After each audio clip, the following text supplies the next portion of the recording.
Hi all, Dr. Susana Cicchetti, physical therapist here, and I'm going to talk about neck pain and how it pertains to surfing.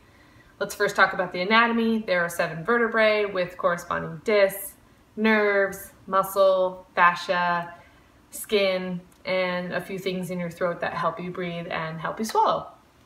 Functionally, our neck is responsible for movement, so we can look anywhere, and also to hold up our big head. With the exception of numbness and tingling, impact, or trauma, most pain is due to overuse and position or posture. These two things go hand in hand. When our position or posture is altered, we end up overusing or compensating with some bigger muscles. And when we overuse or compensate with those big muscles, we end up with tightnesses, weaknesses, pain, headaches, and even loss of range of motion. So let's do a self-check. How are you sitting right now? Are you looking down at your phone or maybe slumped in your chair looking at your computer screen? Is that head and chin in front of your chest? That right there is that change in posture that's going to have other muscles do a lot more work than what they should be doing. So think about surfing, and a provoking part of surfing is paddling, especially for our neck. It's quite the opposite. We're fully extended through our chest, our neck is back, our head is tilted up so that we can look out past the break. So we need to tap into those joints and muscles that support our activity and exercise those so that we can be symptom-free. So to get you started, I'm going to instruct 3 stretches and 2 strengthening, or what we call neuromuscular retraining exercises. All you'll need, if you have, a foam roller or a rolled towel and some space. Okay, the first 2 exercises are pretty simple. You can do them anywhere. Actually, all these exercises you can do anywhere as long as your head is attached. So what you're gonna do is you're just gonna tilt. So let's say if we're gonna stretch our left side, I'm gonna tilt my right ear towards my right shoulder, keeping that shoulder down. So you don't wanna do this, okay? Keep it down. You're gonna get a stretch on that left side. If it feels pretty minimal, you can add a little more tension by putting your right hand and then just pulling down just a little bit. If you want to increase that stretch, you can also take your left hand and just put it behind you, maybe grabbing towards that right hip. And you'll just hold for about 15 seconds to 20 seconds. This is going to stretch that upper trapezius muscle, or the upper trap. Then from here, we'll go into that second stretch. And all you're going to do is just look down into your armpit. Okay, so your nose is pointing toward your armpit. Hopefully it's fresh and clean. And you're going to tuck your chin under and letting that stretch translate a little bit more towards the back, getting that levator scapulae. Same applies, about 15 to 20 seconds. You don't want to crank on your head.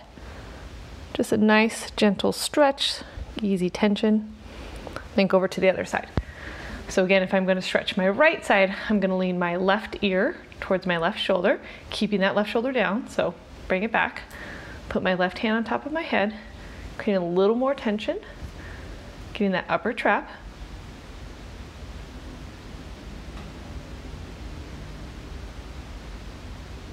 And then go ahead, look towards the armpit. Let your hand come a little bit more towards the back of your head. Again, adding a little bit of tension, gentle stretch.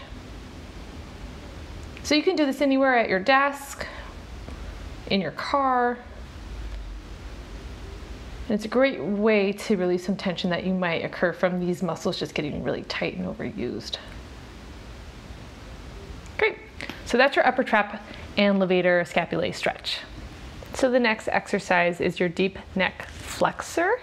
What you're going to do is you're going to get onto your back. And again, you can do this anywhere. So driving, sitting at your chair, but a great place to start is on your back, where you have some feedback from the floor. From here, what you're going to do is you're going to create a little bit of a double chin. So you're going to keep your gaze at the ceiling, and you're just going to bring your chin down and then come back up. Just your chin down, so it's like you can look into your sternum, but your head's not coming off the floor just yet. And you want to feel like you create tension in front of your neck and elongation in the back of your neck. You'll hold for a few seconds and take a break. It's important that you remember to breathe when you're doing this. Again, creating some pressure in the back of my head as I tilt or tuck, not letting my head come off the floor, okay? You can add a little bit of a challenge where you go into this chin tuck, keeping that pressure, keeping it tucked. Can you curl up from the floor and then come back down? So again, chin tuck, pressure with the floor. Now curl up from the floor and come back down. What we don't want to see is that you tuck and then when you go to lift off the floor, you extend actually from the neck. So you should feel like your gaze is going down towards your sternum. So almost like, can you look between your chest? Great. Next exercise is getting your thoracic or your chest to open up. So this is where we're gonna grab that foam roller. If you don't have a foam roller, that's okay. You can also use a rolled up towel. Okay, again, you can do this in a different position. So if you're sitting with a mid-back chair, you can also perform this exercise. From here, your butt's gonna stay down on the floor and just below your shoulder blades is gonna make contact with that foam roller. Okay, so from here, you're gonna protect your neck. I'm gonna move this hand so you can see, and you're just gonna sink back and come back up, okay? Now I'm not arching my lower back. I'm not going into this big motion here. I'm keeping my gaze on the corner where the wall and the ceiling meet, and I'm just sinking back and coming back up. Sinking down and coming back up. Get a little twofer, practice that deep neck flexion exercise. Okay, let's do one more, and then we're gonna go in between our shoulder blades. So to do this, your bum goes closer to your heels, keep contact with your back, and just sink back down and come back up. So how this looks is like this.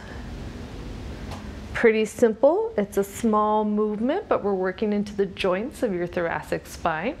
So a little goes a long way. So doing about 5 times in each spot, starting with the lower shoulder blade, middle shoulder blade, and then on top. So let's go to that area next. So go in here, okay? Sink back, come back up, sink back, come back up, sink back. So again, this is to reverse that kind of rounded shouldered posture that we tend to be when we're typing and holding things in front of us. Last one. Great. Okay, for this last exercise, you're gonna go on your stomach on the floor. Again, you can do this anywhere. You can do it seated or standing. I think the floor is a good place to start. So we're gonna lay down and we're gonna still keep that deep neck flexor activated. So you're gonna have your forehead resting on the mat or the floor, and you're gonna be looking down towards your sternum, okay? So from here, what you're gonna do, thumbs are gonna go by your hips, and you're gonna think about squeezing your shoulder blades back and down. And then from there, just lift your arms up and come back down. Okay, so you're gonna go up and down, resetting those shoulder blades. We're gonna go 15 times. This is 4. You wanna make sure you keep your neck nice and long and not hike them up, okay? Let's go 7, 8, 9, 10. Let's go about 5 more. 5, 4, 3, 2, last one. Great. And that's all, my friends. Be happy, stay healthy.